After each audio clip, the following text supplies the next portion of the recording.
दिल्ली के सबसे खौफनाक जल्लाद का कबूलनामा। फिर हमने चाकू निकाला, फिर मारना चालू कर दिया।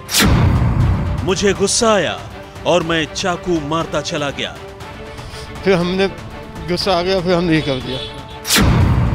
मुझे याद नहीं मैंने किसे पहले मारा, किसे बाद में।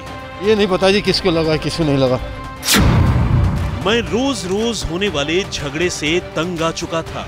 उन्होंने बोला आते हो घर पे बताता हूँ। बात हुई होगी। मंडी की बात है, मंडी में हम किसी दूसरे को कोई बात बोला था। अच्छा। उन्होंने ये ऐसे कर दिया। मैंने घर में रखे मांस काटने वाले चाकू से किया हमला। ये तो महसूस लाता था ना, वो काटता था। ट्रिपल मर्डर करने वाले जल्लाद को अब भी नहीं पछतावा। उन्होंने पहले हमला किया था मुझ पर। अच्छा। उन्होंने खून कर दिया था, फिर हमला किया था। वो लोग ने पहले हमला किया था मुझ पर।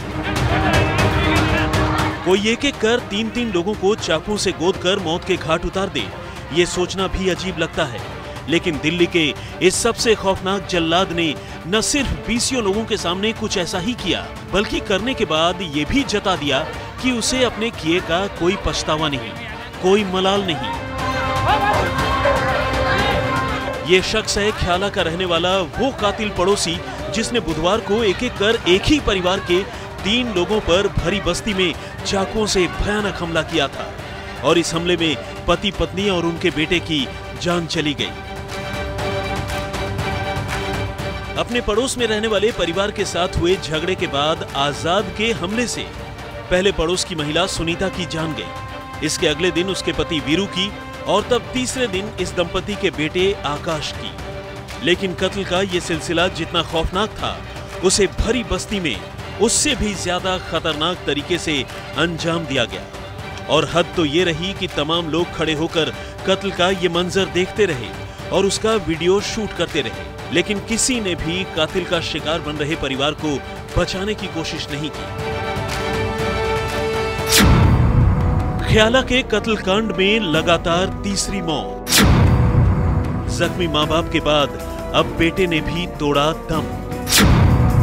पड़ोस के मामूली झगड़े में हो गया ट्रिपल मर्डर। 3 कत्ल के बाद भी कातिल बेशिकन। इस वीडियो में देखिए कि कैसे बस्ती के बीचों बीच गलियों में एक शख्स यहां एक दूसरे शख्स को काबू कर उस पर लगातार चाकुओं से वार कर रहा है और कैसे हमलावर के चंगुल में फंसा शख्स उससे छूटने की पुरजोर कोशिश कर रहा है, लेकिन वो अपनी कोशिश में कामयाब नहीं होता और हमलावर उसे तब तक चाकुओं से गोदता रहता है जब तक उसकी आंतें पेट से बाहर नहीं निकल जाती हैं।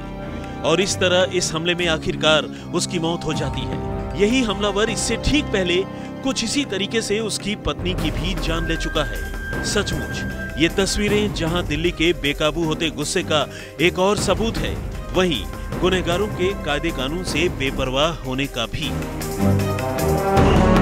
असल में ये 2 पड़ोसियों का वो मामूली झगड़ा था जो खून खराबे में तब्दील हो गया। पुलिस के मुताबिक मोहम्मद आजाद का अक्सर पड़ोस की रहने वाली सुनीता और उसके घर वालों से झगड़ा होता था। चंद रोज पहले दोनों परिवारों के बीच बोतल फेंकने को लेकर विवाद हुआ। फिर बुधवार को बात गाली गलौज से शुरू हुई और ट्रिपल मर्डर पर खत्म। दरअसल आज तक से इस मामले के आरोपी ने एक्सक्लूसिव बातचीत की है, जिसमें उसने साफ साफ बताया कि किस तरह से उसने इन तीनों की हत्या की। उसका कहना है कि दरअसल उस पर ईंट मारी गई थी, उसको उसके आधार पर जो है उसको गुस्सा आया और उसने इन तीनों की एक एक कर हत्या कर दी। बहरहाल अब पुलिस ने उसको जो है अदालत में पेश किया, जहां अदालत ने उसको जेल भेज दिया है। पुलिस इस मामले में तमाम सबूत जुटा रही है और सबसे बड़ी बात यह है कि दरअसल उसने मांस काटने वाला जो चाकू था उसी से इन तीनों की हत्या की। उसका कहना है कि कोई ऐसा प्री प्लान नहीं किया था, लेकिन एकाएक एक घटना हुई जिसके बाद उसने एक एक करके घर के 3 लोगों की हत्या कर दी।